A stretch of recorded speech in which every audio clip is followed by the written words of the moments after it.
Hi all, അസ്സലാമലൈക്കും. Welcome back to Silna's kitchen.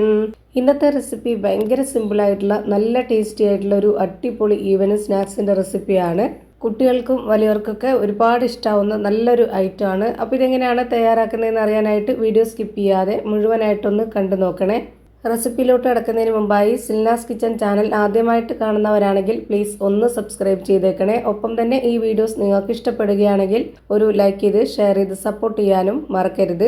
ഇനി നമുക്ക് ഇതെങ്ങനെയാണ് തയ്യാറാക്കുന്നതെന്ന് നോക്കാം. ഇതിനായി ആദ്യം തന്നെ ഒരു ബൗളിലേക്ക് വറുത്ത അരിപ്പൊടി ഇട്ട് കൊടുക്കുന്നുണ്ട്. 250 ml കപ്പിൻ്റെ അളവിൽ 1 കപ്പ് വറുത്ത അരിപ്പൊടി ഇട്ട് കൊടുത്തു. അതിൻ്റെ കൂടെ തന്നെ 1 കപ്പ് മൈദയും കൂടെ ഇട്ട് കൊടുത്തിട്ടുണ്ട്. ഗോതമ്പ് പൊടി മതി എന്നുള്ളവർക്ക് അത് ഇട്ട് കൊടുക്കാം, കുഴപ്പമൊന്നുമില്ല.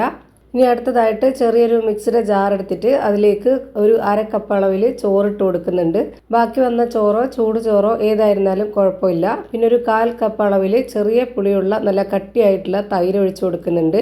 എന്നിട്ട് നന്നായിട്ട് അരച്ചെടുത്തതിന് ശേഷം ഈ ഒരു അരിപ്പൊടി മൈദ മിക്സിലേക്ക് ഇട്ട് കൊടുക്കാം.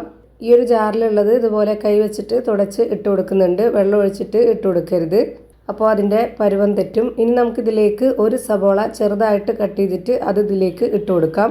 ഇതിലേക്ക് പൊടികളൊന്നും ഇട്ട് കൊടുക്കുന്നില്ല, അങ്ങനെ ചെയ്താൽ ഇതിൻ്റെ ടേസ്റ്റ് വ്യത്യാസമാവും. ഒരു 3 പച്ചമുളകും ചെറിയ കഷ്ണം ഇഞ്ചിയും കട്ട് ചെയ്തിട്ട് ഇട്ട് കൊടുത്തിട്ടുണ്ട്. അടുത്തതായി ഇതിലേക്ക് ഇതുപോലൊരു സ്പൂൺ അളവിൽ ഉണക്കമുളക് ചതച്ചതും ഇട്ട് കൊടുക്കാം. ഇനി ഒരു 1/4 സ്പൂൺ അളവിൽ ചെറിയ ജീരകവും കൂടെ ഇട്ട് കൊടുക്കുന്നുണ്ട്. പൊടി ഉണ്ടെന്നുണ്ടെങ്കിൽ ഇട്ട് കൊടുക്കാം, കുഴപ്പമില്ല. ഇനി ആവശ്യത്തിനുള്ള ഉപ്പിട്ട് കൊടുത്തിട്ട് ഇതിൽ 250 ml കപ്പിൻ്റെ അളവിൽ 1 കപ്പ് വെള്ളം എടുത്തിട്ട് അതിൻ്റെ പകുതി മുക്കാലോളം ഒഴിച്ചു കൊടുക്കുന്നുണ്ട്. എന്നിട്ട് ബാക്കി മാറ്റി വയ്ക്കുന്നുണ്ട്. ഇനി നമുക്ക് കുഴച്ച് നോക്കാം, പോരാന്നുണ്ടെങ്കിൽ മാത്രം ഒഴിച്ചു കൊടുക്കാം. കറിവേപ്പിലയും മല്ലിയിലയൊക്കെ ഉണ്ടെന്നുണ്ടെങ്കിൽ അതുകൂടി ഇട്ട് കൊടുക്കാവുന്നതാണ്.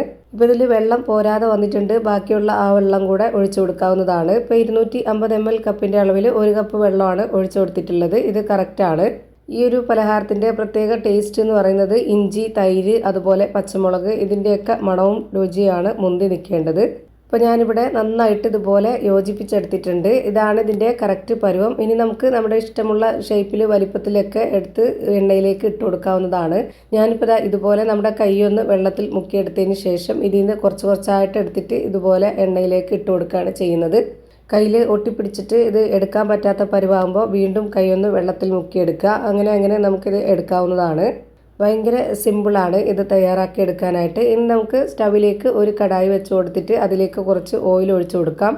ഓയിലൊന്ന് നന്നായിട്ട് ചൂടായിട്ട് വരുമ്പോൾ ഒരു മീഡിയം ഫ്ലെയിമിലാക്കി വെക്കുക. പിന്നെ നമ്മൾ എത്രയാണോ ഫ്രൈ ചെയ്തെടുക്കുന്നത് അത്രയും ടൈം വരെ ആ ഒരു ഫ്ലെയിമിൽ തന്നെ വെച്ചിരുന്നാൽ നമുക്കെല്ലാം ഒരുപോലെ കിട്ടും. ഇപ്പോൾ ഞാനെല്ലാം ഇതുപോലെ നുള്ളി ഇട്ട് കൊടുത്തിട്ടുണ്ട്.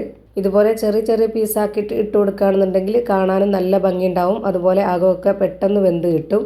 പിന്നെ നമ്മൾ ഇതുപോലെ നന്നായിട്ട് ഇടയ്ക്കിടയ്ക്കൊന്ന് ഇളക്കി കൊടുക്കണം. അപ്പോൾ എല്ലാ ഭാഗവും ഒരുപോലെ വെന്ത് കിട്ടും. ഇപ്പോൾ ഇതാ നന്നായിട്ട് വെന്ത് കിട്ടിയിട്ടുണ്ട്. ഇനി നമുക്കിത് എണ്ണയിൽ നിന്ന് കോരി മാറ്റാം. ഒട്ടും എണ്ണ കുടിക്കാത്ത ഒരു അടിപൊളി ഐറ്റമാണ്. എല്ലാം ഞാനിപ്പോൾ ഫ്രൈ ചെയ്ത് ഒരു പാത്രത്തിലേക്ക് കോരി വെച്ചിട്ടുണ്ട്. പുറം ഭാഗം നല്ല ക്രിസ്പിയും അകം നല്ല സോഫ്റ്റും ആയിട്ടിരിക്കുന്ന ഒരു അടിപൊളി പലഹാരമാണ്. അപ്പോൾ ഇതുപോലെ ഒന്ന് ട്രൈ ചെയ്ത് നോക്കുക, എന്തായാലും എല്ലാവർക്കും ഇഷ്ടമാവും. അപ്പോൾ ഇത്രയേ ഉള്ളൂ ഇന്നത്തെ വീഡിയോ ഇഷ്ടമായാൽ ലൈക്ക് ചെയ്യാനും കമൻറ്റ് ചെയ്യാനും ഷെയർ ചെയ്യാനും മറക്കരുത്. അതുപോലെ തന്നെ ഞാനിടുന്ന പുതിയ വീഡിയോസ് നോട്ടിഫിക്കേഷനായിട്ട് കിട്ടുന്നതിന് വേണ്ടി സബ്സ്ക്രൈബ് ചെയ്ത് ബെല്ലൈക്കൺ അമർത്തി അതിൽ ഓൾ എന്ന ഓപ്ഷൻ എനേബിൾ ചെയ്ത് കൊടുക്കാനും മറക്കരുത്. പുതിയൊരു വീഡിയോയുമായി വീണ്ടും വരും. Thank you for watching.